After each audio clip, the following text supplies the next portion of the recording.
Today on Bible Conversations, we're going to be talking with a very sweet sister about the role of women in the church.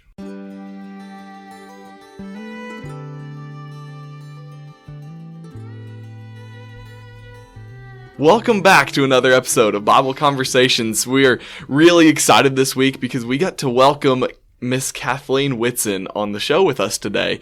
Kathleen, you've been a member here at Keller for how long? 37 years. For 37 years. Yes. All right. And you've spent years teaching our young ladies how to prepare sermons and lessons for ladies' Bible class, for lads to leaders, things like that. And so we wanted to invite you onto this podcast and talk a little bit about that because you've done some amazing stuff during your life. Thank you. And have influenced people in an incredible way. So before we get started, is there anything else you want to say to introduce yourself so folks know who you are? Well, they don't really need to know that much about me except that I have been in education all of my life. That's been my career. Okay. And so I just sort of brought that into the church. Into the church, yeah. Yes, which is part of what we'll talk about today. Yeah. So you spent your time teaching and training the next generation, whether it's in the school or in the church. Yes. That's awesome. Yes. Very cool. Well, we are, like Dillon said, really excited to have you on here. You know, I was talking with Dillon about this, talked to you about it. I've talked with a couple people. You know, when it comes to roles in the church and specifically talking to young girls or to women, 29-year-old guy and a 23-year-old guy talking about what women can and can't do just doesn't quite hit the same as when it's a woman who has worked in the church for years telling them, hey, there is stuff you can do because I have done it. And I think having you on is just going to provide a perspective that neither Dillon or myself are capable of providing at any point in our lives. And so I'm really excited about this and looking forward to hearing what you have to say. Well, thank you. And I want to talk about what women can do, not what they can't do. Exactly. And the thing that gives me such a driving passion for this, other than the fact I'm a woman, but the main thing is when these young girls come up to me and say, well, I don't need to learn that. I don't have anything to do in church. I have no place in church. And it just breaks my heart. Yeah. And in fact, there's two other women right now, and we're working on an idea for talking specifically to our teenage girls and about it, because there seems to be, right now, the focus is on teenage girls always being with teenage boys. And that's not exclusively where they need to learn. Yeah.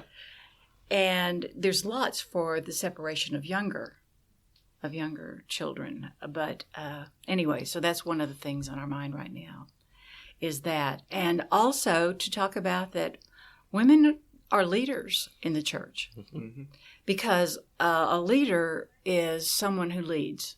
Yep. And it is not exclusively someone who stands on the podium with a microphone in front of the congregation. Absolutely. Or who has a title. Yeah, a title doesn't make you a leader. A microphone doesn't make you a leader. A leader is someone who leads. People follow. Yeah, exactly. There are leaders within the youth group, and they lead by example. They lead by the words that are said in one-on-one conversations.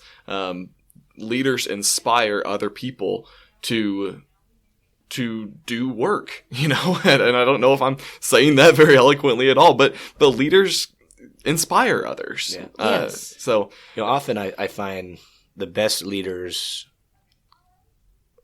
I've heard it said leaders are born, not made. And, there's some people who grow up and they're just natural born leaders and people naturally follow after them. And, I think it's very possible to make leaders and to train leaders and to teach people how to become leaders, because it is a skill. It's an ability that we have to encourage people to do something, to show them how to do something, to be there with them while they are doing it. The idea that leaders simply sit in the background and tell somebody to go, go, go, go, that's not really a leader. Well, no, and in fact, Jesus said that to his apostles. that is not you. You are not to be that Yeah. person who just issues orders. You Yeah, are no. to be a servant. Yes. Not all, and we see that even within our world today. CEOs of companies, politicians in charge of governments, they sit back and give orders. Yeah. But that's not the way it was. There was a reason that David was in the wrong when he stayed at home and his army went out to battle. Yeah. Obviously, he was in the wrong for his sin with Bathsheba. Yeah. But even more so than that, was in is the wrong place. He was in the wrong place. He was not fulfilling his role as the king, as the leader of that country. Yeah. So, We have specifically, Dillon, you and I, talked about titles and how they have no meaning, but we do have a title as minister. Yeah. And if we don't fulfill our obligation as a minister for God by leading and by being there and being present, well, who is going to follow us? Who's going to do that, right? And so, Yes, who will follow the trumpet if it's blown haltingly? yes, Yeah. exactly. yeah. And so the elders in the church, right? They have a responsibility to lead by example, not just by saying, right? The ministers, the deacons, we have a responsibility to lead by example, not just by voice. And then everybody else that is in the church, by extension of being a Christian, has a responsibility to lead people in their lives to come to Christ. Yes. And so we are all to be leaders. Yes, in and I want to back various up on capacities. something you said, Chris. Yeah. You were talking about whether leaders are born or whether you can be taught. Yeah. And Khalil Gibran once wrote and said, "Man cannot be taught aught but what lies half inside of him." And I thoroughly agree with that in all of my years in Can education. you put that into modern day English? Unless you have a propensity to do it, you can't be taught it. Unless you Or a desire or a willingness. Well, it's more than propensity and desire. Yeah. Although passion supersedes aptitude in success. Yeah. So it is that we all are born. I mean, you see that person who plays the trumpet, Mm-hmm. and they may have started trying to play the trumpet when they were just very young. Yeah. And, someone else would pick up the trumpet and after a year of lessons still can't play the trumpet. Yep. Yeah. Yep. So, yeah, that totally makes sense to me because no matter how much I try to work at something, someone who is born with the talents and the skills to do so will be more prepared to have success in that when they put the time and work into it. Yes, and if you look at the research done on Strengths Quest, which talks about you don't take the person and say, okay, you're weak in this area, that we're going to really, really work on that. That's a waste of your time. What you do is you find their strength. You say, this is what we're going to grow. Yeah.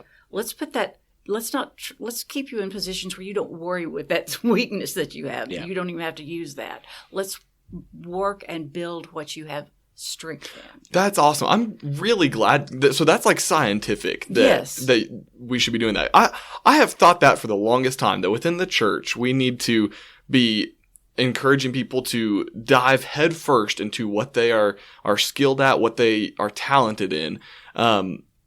And I'm really glad to know that's scientific. Like there's actually like backing to that. Yes. I do have a comment on that, and this is not to play devil's advocate, but growing up playing tennis, you have a lot of different shots that you have to be proficient at. You have to have a forehand, you have to have a backhand, you got to have volleys, you have to have a serve, you have to have a return, you have to have all of these things. Well, there are certain shots that everybody is better at. Mm-hmm. And while it is very important that we bolster those shots, I also think it's important that we learn how to shore up our weaknesses too. And so I do agree that we need to dive headfirst into our strengths. But I don't think we can do that at the expense or exclusion of the things that we may not be as talented at. I think we also need to work on increasing in totality the service to God.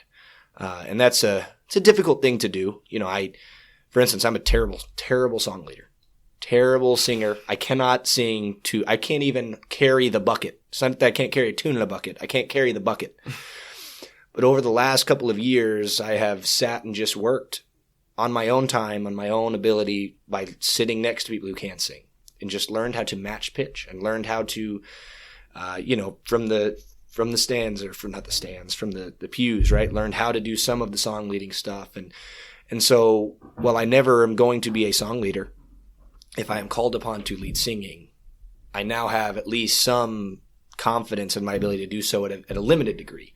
Whereas a couple of years ago, there was no confidence in that at all.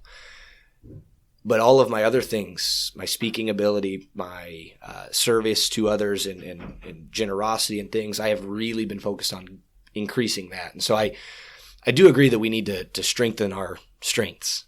But I think that one of the dangers that I see with saying we don't need to work on our weaknesses, I'm not saying you said that, but I think people may hear things like that and see, well, I don't have to work on the things I'm not good at, is they just actively don't do those things. And it's a scary thought for me. But anyway, that's, I guess, me playing a little bit of devil's advocate with the discussion. It's talking about where you invest your time Yes. and where you invest your focus, not that you just ignore the fact. Yes. And that was kind of what I wanted to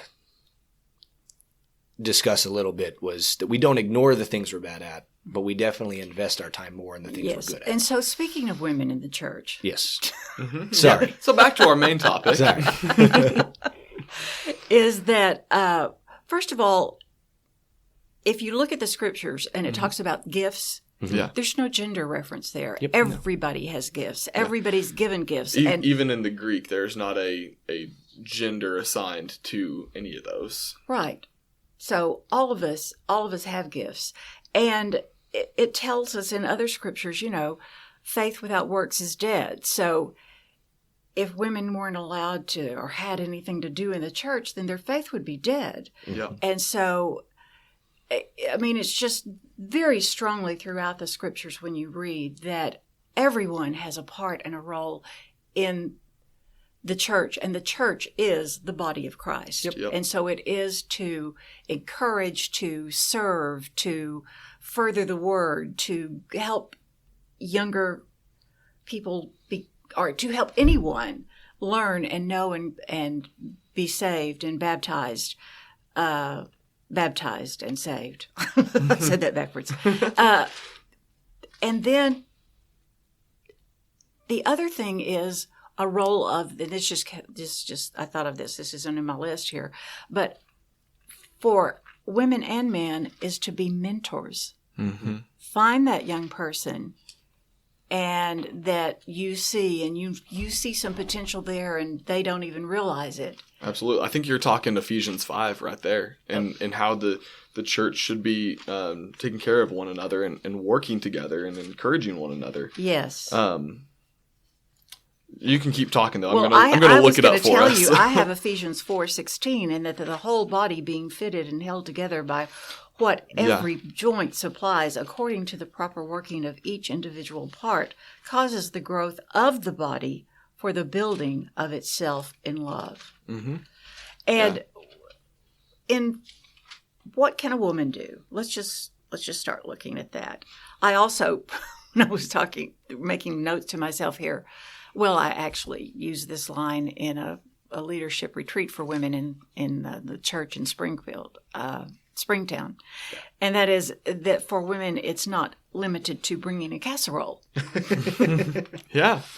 Because when you start talking about it, that's often said, oh, well, you need to bring the casserole. And well, I would say it's better to be asked to bring a casserole than to just bring the napkins and plates, right? Because that means you can't cook. That's right. That's right. But anything, as both of you have pointed out, anytime you're coordinating an event, over an activity, working in a program, you're leading. Yeah. Even if it's one-on-one leading, as you were talking about, Dillon, and that's the mentorship. That's the mentorship, yeah. Yes, absolutely. And so the first thing you do is you look around and you see what needs to be done. Mm-hmm. Because not everything that needs to be done is being done. Oh, yeah. Well, and that even ties into like the official titles of our leadership in the church. The reason we have deacons is because things need to be done. We look back to the book of Acts when they first had the need for deacons. They said, we have things that need to be done. We need to have men that are assigned this job. And so then they installed deacons and assigned them specific jobs. However, there's way more things that need to be done in the church. And not everything needs to be assigned to a deacon in an official capacity, but there are so many things that need to be done, whether it's encouraging a brother or sister, whether it's that I still go back to that one-on-one thing. There's so much of that is a need within the church. Well, the number of things that can be done is limited only to our imagination. Exactly. Yeah. And the things that are already established, they had to start sometime. They didn't just come. Yeah, exactly. As part of the, I used to think when I was a child that the teacher came with the blackboard and the chalk. Yeah. And sometimes I think we think that programs just come with the church. No, they don't. Yeah. Every congregation decides what's going to be important and what they're going to focus on and work on. Everything from the stuff that we've got going on with the youth group to different ministries that we've got going on. I mean, this coming Monday night, we have Ministry Mondays that we're starting with so many different ministries that are happening on Monday night, and none of those just poof out of thin air. They took some planning and some preparation and some work that goes into that. Go ahead, Chris. Sorry. I've interrupted you twice. No, you're good. I'm used to being interrupted. I do that to him all the time. No, I look at the ministries that we have here at Keller, and I see, I can think of 3 or 4 off the top of my head that without women would fall flat within a week. Mm-hmm. And, I still am having this new Christian Bible study with the newly baptized teenagers. And we had one this last Sunday night, and we talked about this. We talked about the role of women, and I jokingly kind of said, listen, guys, if all of the women at Keller were to up and leave, this church would be burned down within 2 weeks. And I kind of partially believe that. Like the women at Keller and the women in the Lord's church are so integral to the health, the success, and the overall structure of his body. Without the women in the church, the guys, you know how guys are. We know how guys are because we are guys. Things would just either not get done or would get done months later or would get done in the wrong way.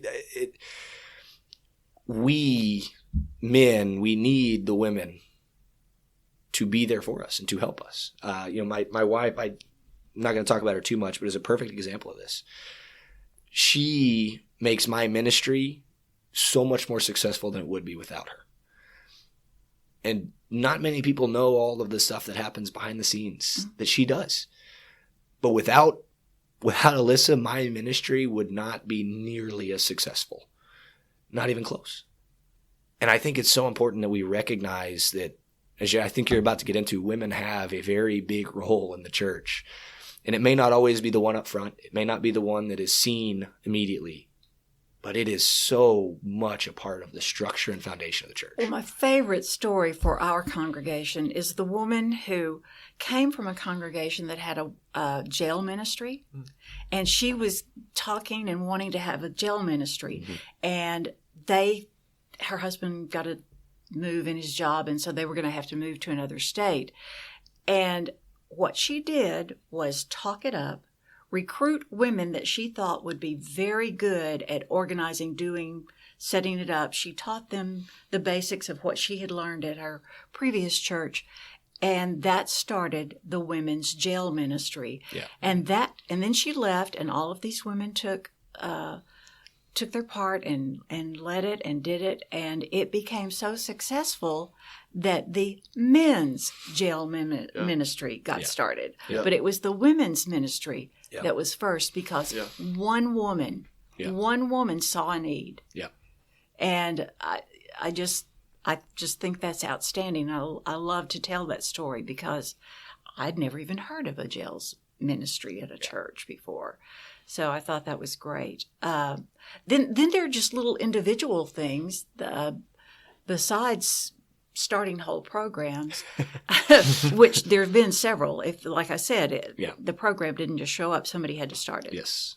But we had a woman she was just very good at seeing things, doing things, building things.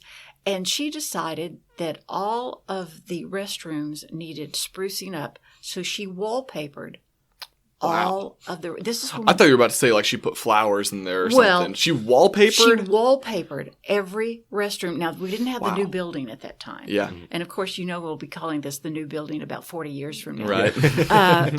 But so she wallpapered, and it made everybody was impressed. It made such a difference. It gave just... You think, well, the restroom, that's not real part of the church. Well, it Makes a affects big deal. people's feelings. It affects Morale.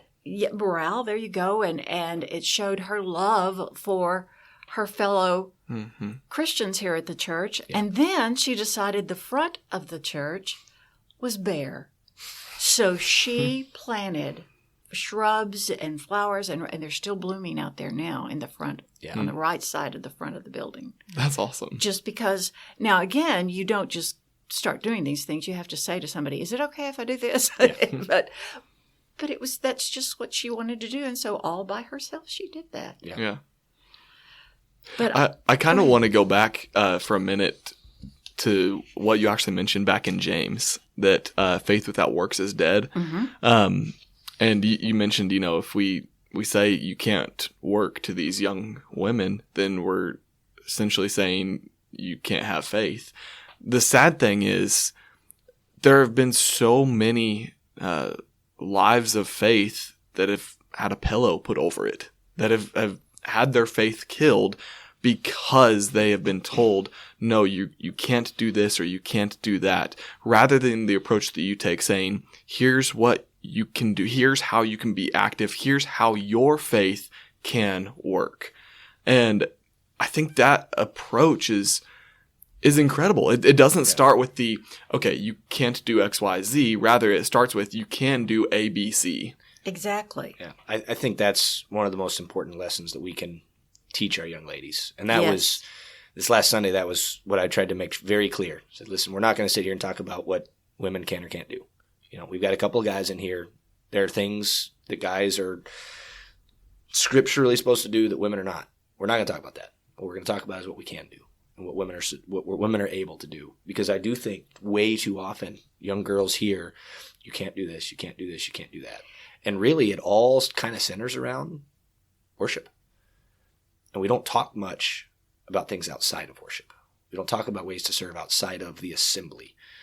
And I think women have such an opportunity outside of the assembly to do a whole lot of stuff. Yes, absolutely. And that's what you hear sermons about. You're right. That's what the sermons are about. Yeah.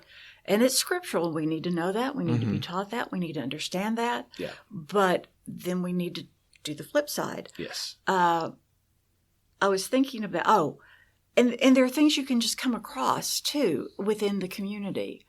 I was a community member of a board up at a community board for the new hospital when Alliance Hospital up near 35 opened. And they were opening a new cardiac wing there for heart surgery. And they said one of the things that these people need is they will have to have a pillow after surgery that they can hold. A lot of, like a little teddy bear or something. Yeah. So I said, we'll supply that.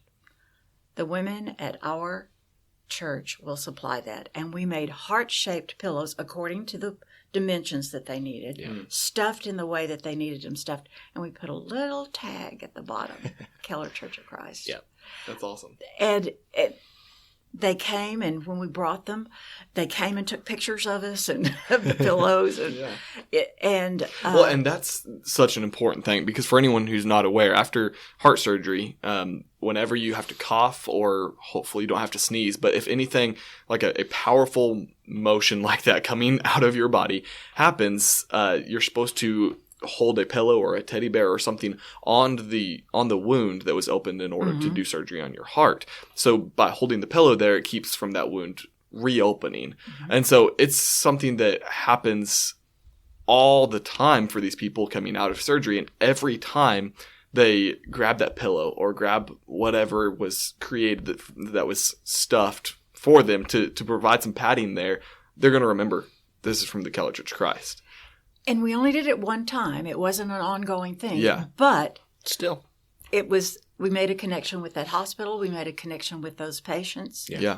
I've been telling the teens quite a bit that you never know any kind of action that you have done may lead someone to Christ someday. You know, whenever you're at an event, like a couple weekends ago, I was at Momentum up in Oklahoma City. It was a men's retreat, like a men's conference, basically. And you always meet somebody from a town that you used to live in, and you're like, oh, so do you know so-and-so? Oh, you know them too? Wow, it's incredible. And the phrase people always use is like, wow, it's a small world. My grandpa always said it's a great church rather than it's a small world, because the church is great. The church is filled with connections everywhere, and you never know through so many connections that you make, so many people that you come in contact with, you may be planting a seed when you don't even realize you're planting a seed. I was telling the teens that when you go to camp with the other 200 plus kids that are at camp, there are so many interactions with so many kids throughout the week, somebody that you may not even remember just a few words that you say to them could be very detrimental, but they also could be very beneficial. And so it's small things that can turn into big things. It's the parable of the mustard seed, you know? And whether it's pillows or anything else, whether it's wallpaper, whether it's flowers being planted out front, there are so many things that may seem like a mustard seed to you, but they are going to grow into a tree and be a place where birds can create their nests. I mean, it really is incredible when you see the parables that Christ told, the things that he taught. It's way more than just okay, I've got to get in front of people and talk now. There are so many things that need to be done in the church, and so many things that we do because of our faith in Christ. So anyways, Sandy Smith is doing a Bible study for women on Wednesday nights. Mm-hmm. That's very much along those lines, and it made me remember. And I told her after class, I said, I have to tell you this story. When I went to my high school reunion, the very first time I ever went to a high school reunion, I'm not one of those that goes every 10 years. And I ran into this young man that we had gone to high school and college together. And his wife, he introduced his wife, and then she said, well, Gary's getting ready to go into the ministry. And I said, oh my, you are? What in the world? How did that inspire you? How did you decide to do that? And he said, well, mostly it was you. And I said, me? Yeah. What about me? You're like, what did I do? What did I say? Yeah. And he said, well, when you didn't have a car and you rode with me to the college campus several weeks there, we did a lot of talking, and that it was those words that were planted. Yeah. That's awesome. That's scary. Yeah. Because you think, well, I've got to be very careful about what it's scary in that sense, but it's also very exciting in the sense of God is using me to accomplish a lot greater things than I can even imagine. Exactly. Yeah. Well, I don't know what we're doing on time here, but what I wanted to do is just sort of run through some of the things that we have that women are in charge of here at the church. Awesome. We have the Keller Christian School for preschool. Mm-hmm. Yeah, and we've actually even had Christy Weaver, the director of the preschool. She's been on to talk about KCS before. Oh, good. Yeah, that's excellent. We also have a benevolent program for low-income people in the community. Mm-hmm. We have a woman who coordinates that. And she is outstanding. She is superb. Yeah. Absolutely. We also, and this isn't real widely known, but she keeps an eye on this too, we help members who are going through a difficult time. Mm-hmm. I mean, we've had some members, especially over the last 2 years. Yes. Anyway, yes, and then working together, but still, it's led by primarily women, and primarily this particular woman, Christmas gifts. For these families, for the children of these families. Well, and the Thanksgiving food drive. Well, that was on there too. That's I'm sorry. No, that's okay. We're stealing her. We're jumping ahead of you. You're on top of it. You just, meals at Thanksgiving, meals at Christmas, and then and the presents at Christmas. Yes, but all the people come together to put those baskets together. Mm-hmm. That's a unified. But that effort. needs organization. We can't just have 50 people show up and say like, okay, what are we doing? You need a chief in charge of all these Indians. Yes, exactly. Then we have the women's retreat. We have women's Wednesday morning Bible study, separate from all the classes, just a Bible study where we come together for that. Tabitha Camp. Yep. Now, Tabitha Camp has only been around about 4 years.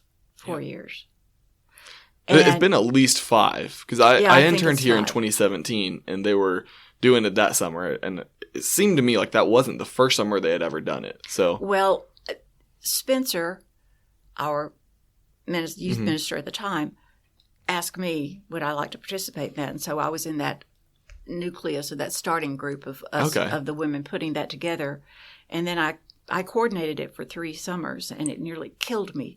And it's a big undertaking. Oh, absolutely. And of course, I'm a little red hen, so I tend to just try to do it all myself. Be up here at 7:00 cooking their breakfast. Yeah. You know, I did not spend the night. I recruited people to spend the night. Oh, there you go. That was very smart of you. But it dawned on me the 3rd year, I thought, you know what? I am like 2 generations older than these girls. They need a younger coordinator. They need a younger person in here doing this. So I recruited Lauren Garner. Yeah. And who is superb. And of course, Lauren, I have worked with Lauren since she was very little. Oh, yeah. She grew up here. Yes, she did. She did. And I'm just very proud of her because she's an excellent leader. Mm-hmm. And let's see, God's Girls on Monday night. Let me tell you a little bit about God's Girls. So that's run by one of the moms of the girls, girls in the youth group. This past Monday night, she posted a picture on Facebook. There was over 15 young ladies between 6th and 12th grade that came over to her house for God's Girls. It is doing wonderful. Yeah, it's incredible. Well, God's Girls kind of did this. Mm-hmm. And then this. Yeah, it grows and shrinks. It grows and shrinks. Yes, because when it first began several years ago, there was just routinely that kind of number there at night. And it has always been a mom that steps up. Yep. And, you know, when your daughters go on to college, it's kind of sort of like, I don't need to do this. Don't have a dog in the fight. I don't have. Yeah, right. Yeah. Well, dog in the fight's not the best phrase. But. No, but it gets the point across. I don't have a child in the youth group. Yeah. So then there's I've watched the church secretary role grow into an administrative assistant because of that person's ability to take on and do more and organize better and just grow. And that's the other thing you can do is if you have a position, grow it. Yeah. I learned that in my secular job. So when I was a college administrator and I read an article that said, with the baby boomers, me, at the front end of the baby boomers, there's not enough jobs out there for people to just promote like they did. So you need to learn to grow the job you're in. I said, I can do that. I can do that. Oh, look over there. We'll take that. We'll bring that to my department. Anyway, so you can do the same thing in church. And then you can always help with Vacation Bible School, Trunk or Treat, Teens Progressive Dinner, our host a Devo, join a mission trip. Yep. I mean, it's really endless Yes. of the involvement that women can have. But I particularly wanted to mention of the leadership things that they can do. Yeah. Because I think that's the real area that gets overlooked for women. Yeah, because a lot of times when we do have the conversation about, you know, what women can do, it's so often coupled with, well, you can be a servant and work behind the scenes. And then we list all of these things. You can go along on a mission trip. You can help out with this, or you can help out with that, or you can, you know, support this little event over here in a service way, which is all fine. There's nothing wrong with that. And, you know, we talk about people's strengths. That is my wife's strength. She loves to be the person that is working behind the scenes. She is extremely talented in dealing with children and working with them, teaching their Bible classes, and helping facilitate and organize and serve without being in a leadership role. However, it's also important to inform everybody in the congregation, men and women, that we need people to lead others, to inspire others, to encourage other people, to join them in a service role, to join them and help them in whatever they may be doing. Exactly. So, and it's also, you need to remember that so much more can get done if you don't care who gets the credit. Oh, amen. Yes. I can't tell you how many times that people get so caught up with the it's my idea. I want credit for like this idea or that idea, or like that's my intellectual property. I don't know if you've heard that phrase, but in education, of course I have. Yeah, it's just like, oh my goodness, like people don't own ideas. Ideas are meant to be shared, right? So anyways, of course you give credit to whom credit is due. That's honoring to people to do so. But if you're on the flip side saying, I need my credit because I'm due my credit, that's exactly what Jesus is talking about when he's saying, take the least seat at the wedding table, because then you're going to be told, come to a place of higher honor, rather than taking the best seat, because then you're going to be humiliated when you're told, no, you need to sit down further at the table. That all ties in together with the matter of, I want my credit that I'm deserved, or I don't need credit. And then if somebody stands up and says, by the way, this was this person's idea, this was this person's work, then that's the honor. That's the inviting you up to a higher spot at the table when you were really not expecting it. Exactly. And I even was hesitant to mention my lead role in Tabitha Camp because I thought, that's goes against the grain of what I'm trying to talk about. But I needed to tell the inside stuff and about how I realized that's the other thing, is realizing, where do you fit best? Yes.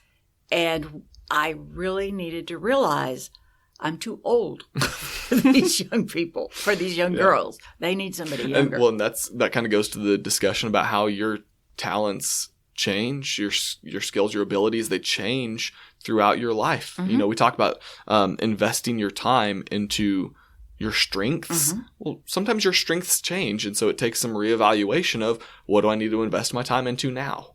And so, when you were younger, you're going to be investing your time a whole lot more into teens than you may be now. But you still invest a lot of time into teens. So. Well, I do, and I love it. Yeah. I absolutely love it. And when we first came here, another woman and I taught an all-girls Bible class every Sunday.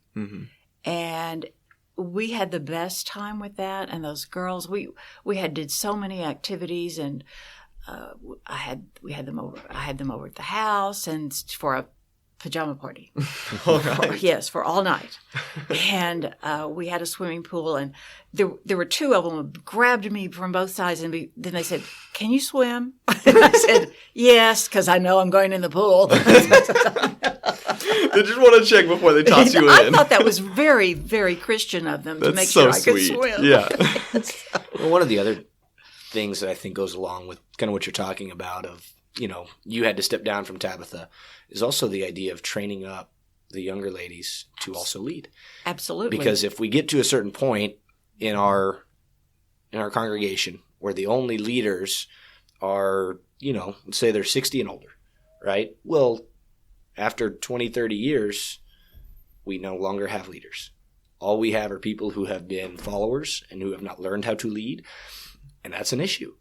And so training people how to lead and teaching them how to lead is the same type of deal as it is making disciples, right? As Matthew 28, 19, and 20 talks about. Go therefore and make disciples. We have to make leaders. We have to train leaders. And a part of that, you have to have a desire to, right? Yes. But you also have to learn how to. There's no leader in the history of the world that was the greatest leader ever on day one. There was a progression, and they had to learn, and they had to make mistakes, and they had to fail, and they had to fall short, and then they had to grow, and they had to try again. And so, I think teaching people how to lead is a huge part of this. But you were going to talk about some of the things that ladies can lead at, I think. Or did you already touch that and I missed it? I pretty much went over that.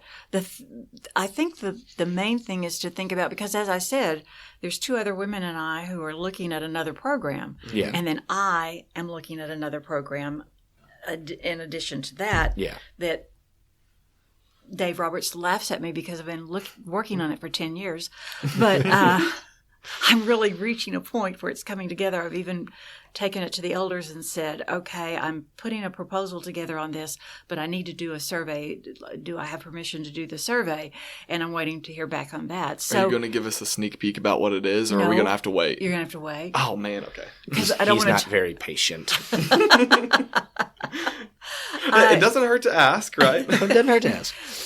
But, I've mentioned Dave Roberts several times, and working in Grief Share has been one of the greatest things. Of course, Agnes Burnett found Grief Share. Yeah. And she told Dave about it. Dave went out and experienced it and said, this is a great program. We need to bring it to our church. And he's really got it up and running there. And I first attended it when my mom died. And I thought, this has helped me so much. This is such a good program. I want to be a facilitator. So I've been a facilitator ever since. Yeah. But this is why Dave's the leader, is because last fall, after my husband died in July, Dave said, you can't be a facilitator this week.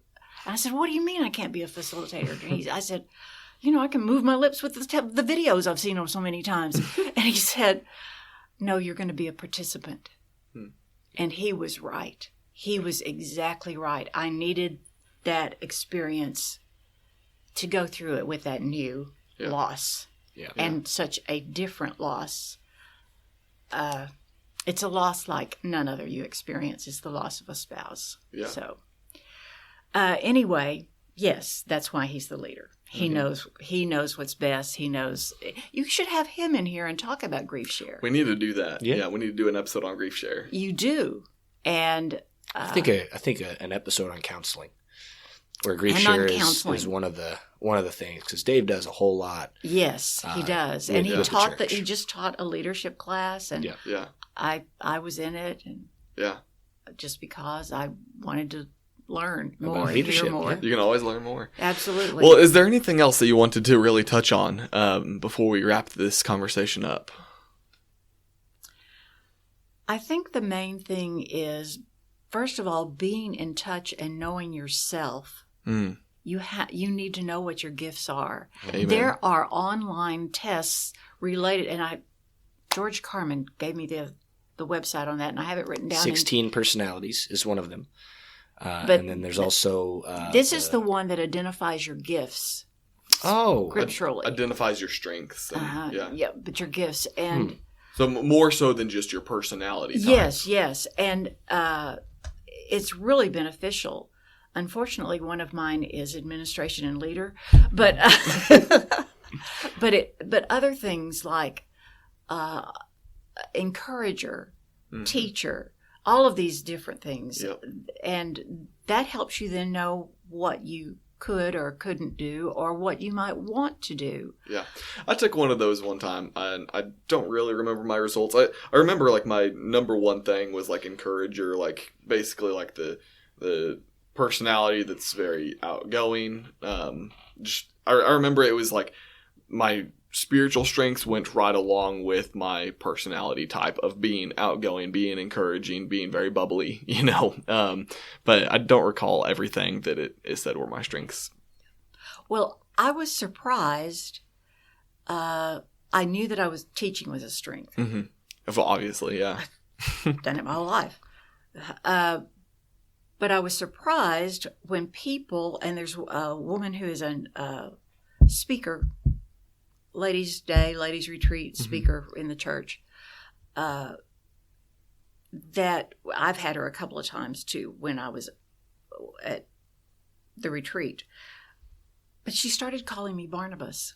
And every once in a while she'll say something back, you're the most incredible Barnabas I've ever known. And I thought, I never thought of myself like that. Yeah. And then I had a woman who was watching me talk with one of the teens, and she said, and the teen walked away, and she said, you are such an encourager. And I said, really? That's wonderful. I didn't know that, but I'm glad. And I'm very glad if that's true. Well, I need to focus on that and build it and be that more. Yeah. So I think that's the biggest thing, is knowing your strengths. And as I said, passion will surpass aptitude for success. Yeah. So if you have a passion for something, Yep. you will do better in it, even if your aptitude test says no. Mm-hmm. There's a saying that I've kind of adopted from all my years in tennis, and it's hard work beats talent when talent doesn't work hard. There you go. I love it because I was never the most athletic kid. I'm athletic, and I was able to do what I needed to do, but there were other kids who had been training for longer who were way more talented at tennis than I was, but I worked hard, and I was able to at least get to a place where I was able to compete with them because I worked hard, and some of them just were there. They were getting by on their raw talent, and hard work beats talent when talent doesn't work hard. And if you have talent and you work hard, all the better. Yeah, and the get by Yeah. on your talent, that's death knell. That's Yes. a death knell, absolutely. And of course, my main goal in any sport is just not to get hurt. Yeah. That's becoming my goal. Because I have no... Chris is reaching the age where that's his goal now, too. Oh, I have never had athletic ability ever, so... Yeah.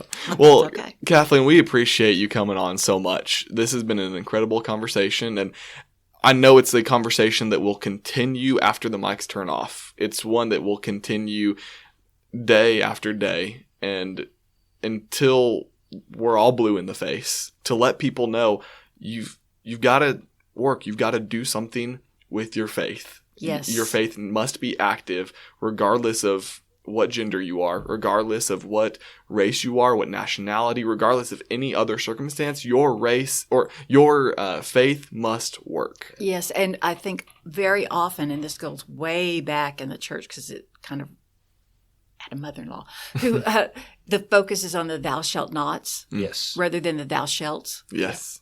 Yeah. So, Yeah. yes. Well, I have enjoyed this so much, Yeah. and I am so delighted to have the two of you in this congregation. As I've been here 37 years. Mm-hmm. I can make evaluations. All right.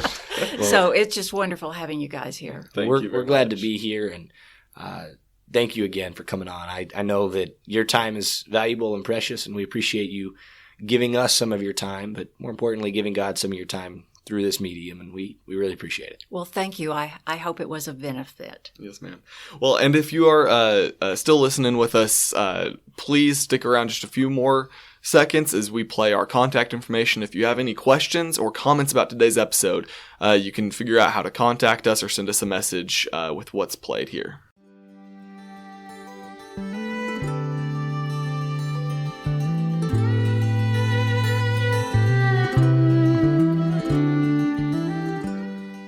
Thank you for listening to another episode of Bible Conversations. We want to encourage you to check out our proud partners, Ministry League. They have a website as well as an app that you can download from your smartphone.